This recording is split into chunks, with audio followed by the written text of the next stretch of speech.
हो मंडळी हो, हॉटस्पॉट इथंच आहे बर का.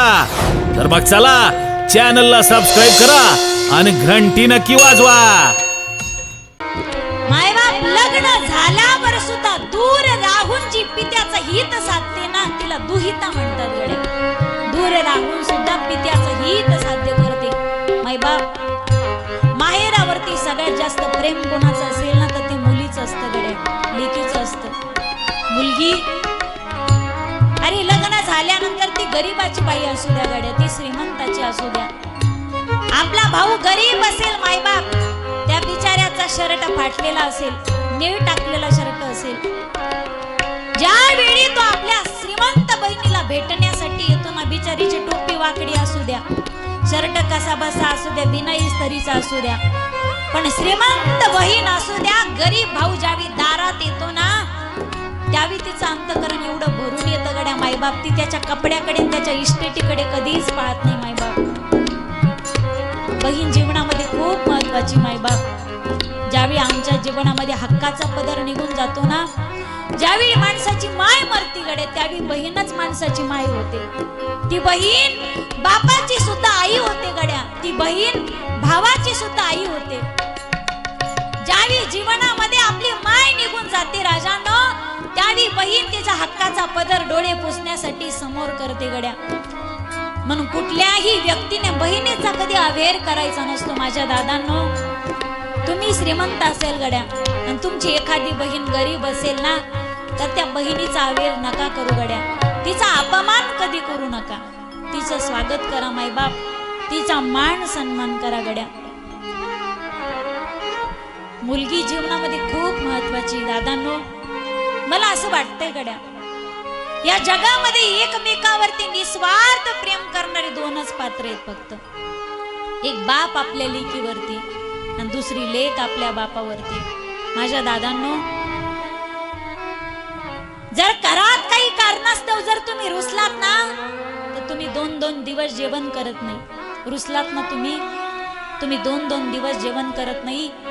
त्यावेळी तुमची 12-13 वर्षाची तुमची ताई तुमच्या जवळ येते, तुम्हाला उठवते, बाबा अहो 2 घास खा ना बाबा, कालपासून काही खाल्लं नाही हो बाबा. तुम्ही सांगतात मला भूक नाही. खोटं बोलताय बाबा तुम्ही, मला माहिती बाबा तुम्हाला भूक लागली, पण तुम्ही का जेवत नाही? मला भूक नाही रे ताई, मला जेवायचं नाही. बाबा खोटं बोलताय तुम्ही, माझे काका तुमच्याशी भांडले म्हणून तुम्ही जेवत नाही ना, माझी काकू तुमच्याशी वेगळं निघण्यासाठी भांडते म्हणून तुम्ही जेवत नाही ना बाबा. तुम्हाला तुमच्या इकुलते एका पोरीची शपथ आहे हो बाबा, जर तुम्ही जेवत नसाल ना तर मी सुद्धा जेवणार नाही बाबा. जर तुम्ही काही कारणास्तव मायबाप उपाशी राहिलात ना तर तुमची इकुलती एक पोरगी तुम्हाला स्वतःच्या हाताने घास भरवते, स्वतःची शपथ देते माझ्या दादांनो. पण ज्या दिवशी तीच एकुलती एक पोरगी आमची लग्न करून सासरी नांदायला जाते ना, त्या दिवशीपासून मायबाप तुम्हाला हक्काने तुमच्या हाताला धरून उठवणारी, स्वतःची शपथ देऊन स्वतःच्या हाताने 2 घास भरवणारी व्यक्ती आता त्या घरात राहिली नाही गड्या. माझ्या दादांनो, ज्या दिवशी तुमची पोरगी लग्न करून सासरी गेली गड्या त्या दिवशीपासून त्या घरामध्ये तुमची सर्वाधिक काळजी करणारी व्यक्ती आता त्या घरात राहिली नाही. ज्यावेळी पोरगी सासरी नांदायला जाते ना, सगळ्याच्या गळ्यात पडून रडते गड्या मायबाप. ती प्रत्येकाच्या गळ्यात पडून रडते. त्यावेळी आजीला सांगते, आजी आता मी गेल्यानंतर मला बाबाची चिंता लागते ग, माझ्या बाबावरती लक्ष ठेवत जा बरं का.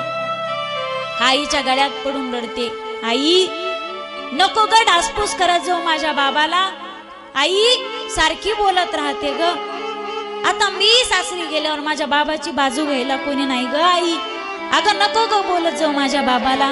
तुला माहिती ना आई, घरात भांडणं झाले तर बाबाची बीपी लो होते, हाय होते. आई आपल्या बाबाला बीपीच्या गोळ्या चालू आहेत ग, अगं तू तुझा राग गिळून टाकायचा, पण बाबाला नको फडाफडा बोलत जाऊ.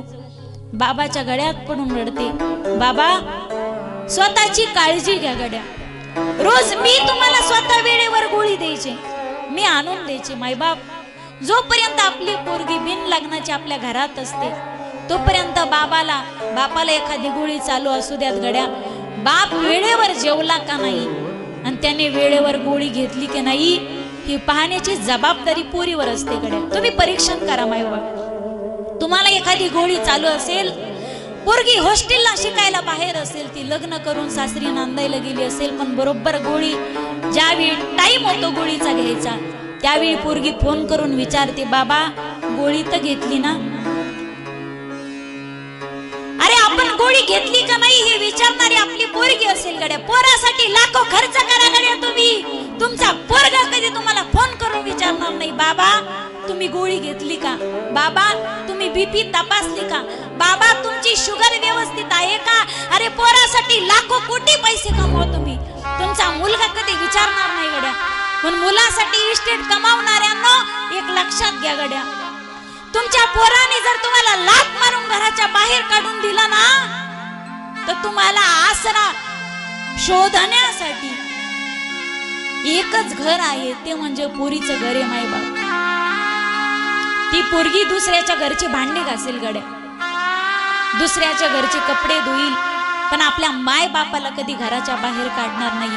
तुम्ही मारत असाल तुमच्या बायकोला तर ती बायको म्हणेल, मारून मारून तुम्ही माझ्या पाठीचं धिरडं बनवलं ना तरी चालेल, पण खबरदार माझ्या बापाचं नाव घेत असाल तर मी तुमचा किती मार सहन करेल, पण माझ्या बापावरनं मला कधी शिवी द्यायची नाही. मायबाप, बाप असताना काय नसताना सुद्धा बापाच्या माघारी सुद्धा त्याची इज्जत शाबूत ठेवणारी एकच व्यक्ती, ती म्हणजे तुमची मुलगी. दादांनो, माझी विनंती असेल गड्या, त्या मुलीला जन्माला येऊ द्या. मुलगी जीवनामध्ये भाग्यवंताला लागते गड्या. मुलगी जन्मास येण्यासाठी सुद्धा त्या व्यक्तीचं पुण्य लागतं. अरे भाग्यवान असतील ज्यांना 3-3, 4-4 पोरी, अरे 4-4 पोरावाऱ्यांना कन्यादान करण्याचं पुण्य त्यांच्या पदरात पडत नसतं मायबाप. अरे 4-4 जर तुम्हाला पोरी असतील ना, तर 4-4 कन्यादानासारखी पुण्य तुमच्या दारामध्ये तुम्हाला करता येईल मायबाप. तुमच्यासारखे भाग्यवान तुम्ही. नको दे मला जन्म घेऊ दे, आई मारू नको दे मला जन्म घेऊ दे, आई मारू नको दे मला जन्म घेऊ दे, आई मारू नको दे मला जन्म घेऊ दे. आई नको सांभाळू म्हणा हाताच्या पुरावा, प्रत्येकाला सांभाळणारा तुझी एक जगदारी, देवाची भक्ती करण्याची संधी मला येऊ दे, आई मारू नको दे मला जन्म घेऊ दे, आई मारू नको दे मला जन्म घेऊ दे.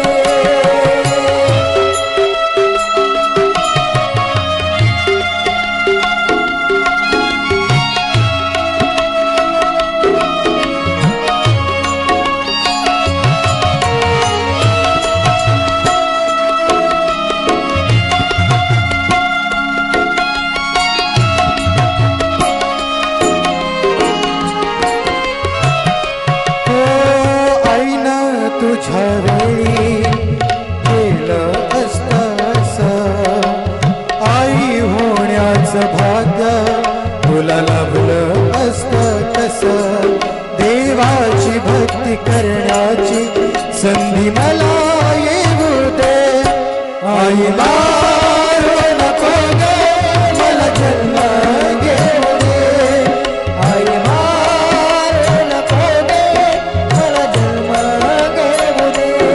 आई ग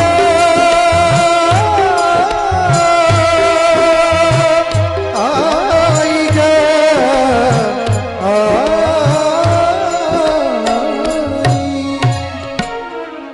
हो मंडळी, हो हॉटस्पॉट इथंच आहे बर का.